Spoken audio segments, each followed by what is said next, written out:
Hi నమస్తే, welcome to Myra media. నేను మీ కేవీఆర్. ఆంధ్రప్రదేశ్లో ఎన్నికల పర్వం మొదలైంది. ఇవాళ నుంచి నామినేషన్ల దాఖలు ప్రక్రియ షురువైంది. కీలకమైన నేతలు నారా లోకేష్ లాంటి నేతలు అందరూ కూడా నామినేషన్ ఫైల్ చేసే ప్రక్రియ కూడా మొదలైంది. ఈ నేపథ్యంలో ఆంధ్రప్రదేశ్లో అసలు ఓటింగ్ ప్రక్రియ ఎలా జరగాలి, అసలు జగన్మోహన్ రెడ్డి సర్కార్కు ఓటు ఎందుకు వేయాలి అన్నది డీటెయిల్గా వివరించేందుకు మన దగ్గర ఆర్థిక, సామాజిక, రాజకీయ విశ్లేషకులు సిఎన్ నాగార్జున రెడ్డి గారు తొలిసారిగా మన మైరా స్టూడియోకి వచ్చి ఆయన డీటెయిల్డ్ అనాలిసిస్ అందజేయడానికి వచ్చారు. ముందుగా thank you sir, welcome to our మైరా స్టూడియో. నమస్తే కేవీఆర్ అండ్ నమస్తే టు అమర్, నమస్తే to your boss mister Krishnaprasad. Yes sir, let's hope the best. సరే, ఏదో నామినేషన్ల పర్వం మొదలైందన్నారు కదా, ప్రజలకు కూడాను కొన్ని డేట్స్ అనేటువంటి కొన్ని విషయాలు అనేటువంటి తెలియాలి. ఎలక్షన్ నోటిఫికేషన్ ఆల్రెడీ వచ్చింది. ఎస్ సార్, ఇవాటి నుంచి నామినేషన్ల పర్వం మొదలవుతుంది. ఏప్రిల్ 18వ తారీఖు నుంచి. అవును. ఏప్రిల్ 26వ తారీఖు వరకు నామినేషన్లు స్వీకరిస్తారు. అవును. 25 వరకు స్వీకరిస్తారు. Yes sir. 26వ తారీఖు వెరిఫికేషన్ చేసి తప్పులు ఏమంటే సరి చేసుకొని మళ్ళీ ఫైల్ చేయండి అని కానీ, లేకపోతే రిజెక్ట్ చేయడం కానీ చేస్తారు. ఓకే. 27, 28, 29 ఇంకా 3 రోజులు ఉంటుంది. ఈ 3 రోజులు అయిందంటే విత్డ్రాయల్ చేసుకునేవాళ్ళు విత్డ్రాయల్ చేసుకోవచ్చు. Yes sir. సరే, ఈ నామినేషన్ల పర్వం అనేటువంటిది మొదలైంది. మే 13వ తారీఖు ఎలక్షన్లు జరుగుతాయి. మార్నింగ్ 7, 7:30, 8 మొదలవుతుంది. Yes sir. సాయంత్రం 5 గంటల వరకు క్యూలో ఎవరైతే ఉంటారో వాళ్ళందరికీ ఓటు హక్కు కల్పిస్తారు. ఇది ప్రజలు చాలా ఇంపార్టెంట్, గుర్తుపెట్టుకోవాలి. Yes sir. ఒకసారి క్యూలో 5 గంటలప్పుడు ఒక 200 మంది ఉన్నారనుకో కేవీఆర్, గేట్లు మూసేస్తారు, ఇంకా రానియరు. అవును. ఆ పోలింగ్ ప్రెమిసెస్లో ఉంటే చాలు. ఈ 8 అయినా 9 అయినా కానీ ఓటింగ్ చేయిస్తారు. అవును. జూన్ 4వ తారీఖున రిజల్ట్స్ వస్తాయి. ఎస్. జూన్ 4వ తారీఖున రిజల్ట్స్ రావడం అనేటువంటిది మార్నింగ్ 8కో 9కో మొదలవుతుంది. 12 గంటలకల్లా వ్యవహారం తేలిపోతుంది. ప్రచారం అంతే కదా. అవును. లాస్ట్ టైం ఏమో ఏప్రిల్ 11వ తారీఖు జరిగాయి ఎలక్షన్. అవును. మే 23వ తారీఖు రిజల్ట్స్ వచ్చినాయి. ఎస్. సో ఈసారేమో ఈ పోలింగ్ డేట్ అనేటువంటిది లేట్ అయినప్పటికీ రిజల్ట్స్ ఇవ్వడం అనేది తొందరగా ఇస్తున్నారు. ఓకే. మన ఆంధ్రప్రదేశ్లో 175 అసెంబ్లీ స్థానాలు, 25 ఎంపీ స్థానాలు. Yes sir. దేశవ్యాప్తంగా 543 ఎంపీ స్థానాలు. ఇది గుర్తుపెట్టుకోవాలి. ఈవీఎం మిషన్లనే వాడతారు.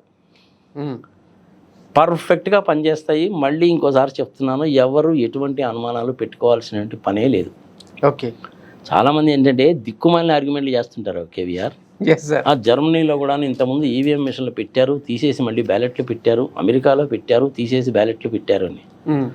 ఇండియాలో 97 కోట్ల మంది ఓటర్లు ఉన్నారు. అవును. జర్మనీ పాపులేషన్ ఎంత?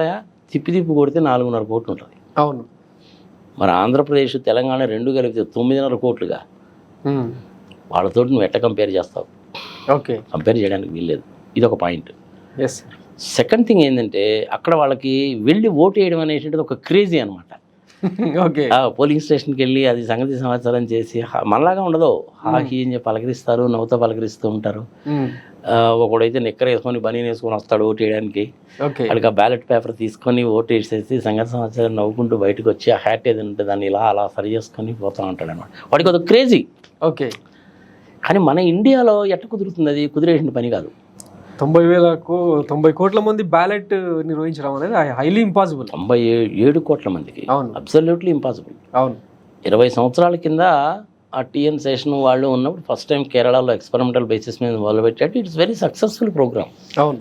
ఈసీఐఎల్ వాళ్ళే చేస్తారు మొత్తం కూడా, పర్ఫెక్ట్గా వర్క్ చేస్తుంది. అందుకని ఈవీఎంల గురించి ఎటువంటి అనుమానాలు పెట్టుకోకండి. ఓకే. మీరు ఎవరికి ఓటు వేశారనేటువంటిది స్లిప్ బయటకు వస్తుంది, చక్కగా చూసుకోండి. VVPAT. Last time Chandrababu Naidu ఏం చేశాడో తెలిసిన?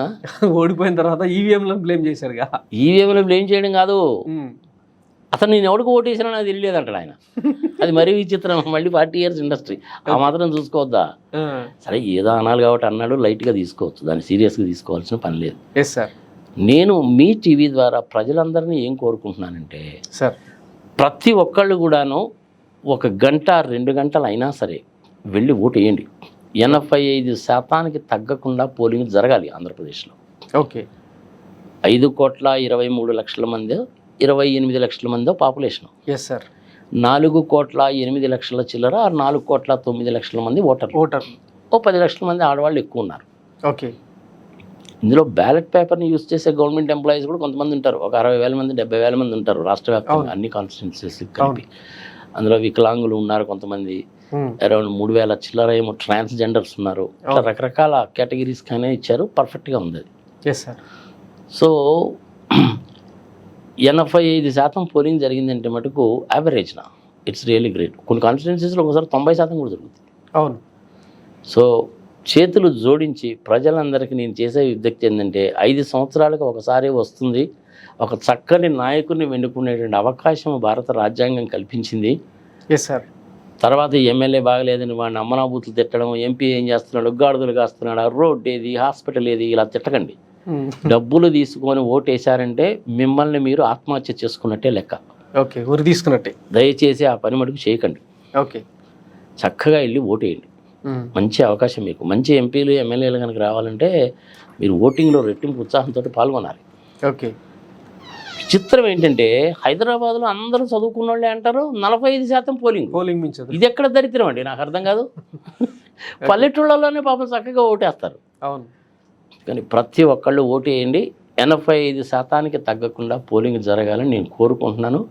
Please cooperate with election commission, cooperate with the government with a specific reference to police department, revenue department and teachers. Okay. వాళ్ళే పోలింగ్ కేంద్రాలలో ఎక్కువగా ఉండేది.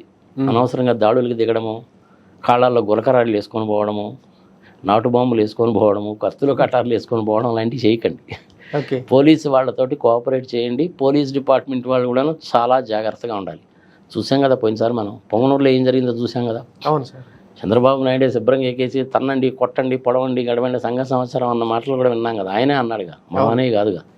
అయినప్పటికీ పోలీసులు చాలా నిలుపుగా నిదానంగా ఉన్నారు కాబట్టి 50 మందికి దెబ్బలు తగిలినాయి, ఒక ఆయనకి కన్నుపోయింది. పోలీసు వాళ్ళని ఎప్పుడు కూడా అలా ఉండమని చెప్పి నేను చెప్పడం లేదు, కానీ సమయం అనేటువంటిది పాటించండి. Okay. Please cooperate with the department of police, department of revenue and teachers and other transport organisations, even APSRTC కానీ ఇంకొకటి కానీ. Okay, right.